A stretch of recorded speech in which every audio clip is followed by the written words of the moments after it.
Female 22. Long distance relationship मध्ये happy कसं राहायचं? काही नाही. लॉंग डिस्टन्स रिलेशनशिप मध्ये हॅपी राहण्यासाठी जास्त काही एफर्ट्स घ्यायची गरज नाहीये. नाही, नाही, नाही. सॉरी. जास्त काही स्ट्रगल करायची गरज नाही. एफर्ट्स तर घ्यावा लागेल ऑब्व्हियसली. मीन्स कसं माहिती आहे का? लॉंग डिस्टन्स रिलेशनशिपमध्ये ना, एकमेकांना माहीत असणं, की आपला पार्टनर कुठे जात आहे, आपली पार्टनर कुठे जात आहे, कुठे येत आहे, काय करताय? ह्या सगळ्या गोष्टी माहीत असणं खूप जास्त म्हणजे खूप जास्त चांगली गोष्ट आहे. एकमेकांना हे सांगून असतं आपल्या मनात, की माझा बॉयफ्रेंड आता इथे आहे, हे करत आहे, माझी गर्लफ्रेंड आता इथे आहे, ते करत आहे. ओके. पण तुम्ही जर असं काही सांगत नसणार, तुम्हाला जर कंटाळा येत असेल, त्रास येत असेल, की यार काय सांगू मी रोज-रोज एकच आहे. काय मी इतके मेसेज करू? काय मी इतके कॉल्स करू? हे काय आहे यार? असं असं जर काही वाटत असणार ना, trust me girls end boys तुम्ही लाँग डिस्टन्समध्ये ना फेल होणार, फेल. ओके. एकमेकांना माहीत असणं आपल्या पार्टनर्स बद्दल हे खूप जास्त इम्पोर्टंट आहे, महत्वाचं आहे. ठीक आहे.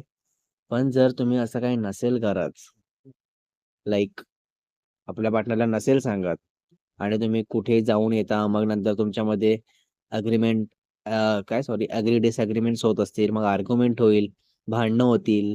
याला काही एक अर्थ नाहीये. ठीक आहे. So it's better and you know what long distance असो किंवा शॉर्ट डिस्टन्स असो, but most of long distance रिलेशनशिपमध्ये ट्रान्सपरन्सी खूप जास्त महत्त्वाची आहे. ओके. मीन्स तुम्ही कुठे जाताय किंवा कुठे येत आहे, हे तुमच्या बॉयफ्रेंडला किंवा तुमच्या गर्लफ्रेंडला माहीत असणं फार, फार महत्त्वाचं आहे. बिकॉज त्या पर्सनला तुमच्याशिवाय सांगायला कोणी नाहीये. ओके. तुम्ही कुठे जाताय, कुठे येताय, काय करताय अँड काय नाही करताय अँड तुम्ही कोणत्या प्रॉब्लेममध्ये आहे किंवा तुम्ही कोणत्या सिच्युएशनमध्ये आहे, तेव्हा तुम्ही कोणत्या फंक्शनमध्ये आहे, तुम्ही कुठेही असा, तुमच्या पार्टनरला माहीत असणं अतिशय महत्त्वाची गोष्ट आहे. बिकॉज जर माहिती नसेल, तर नंतर भांडणं होतील, आर्ग्युमेंट होतील. ओके.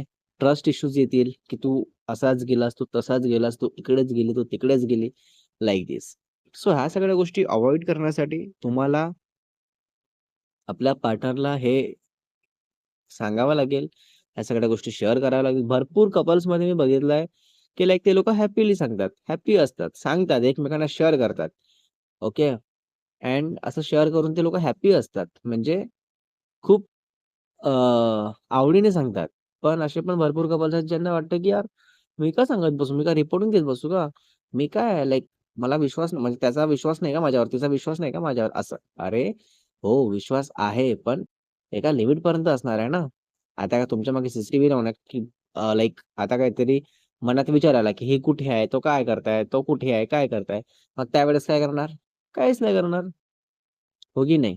म्हणजे मग कसं आहे, मग तो एक तर दुसऱ्याला पण कोणाला कॉल, मेसेज करू शकत नाही, विचारू शकत नाही.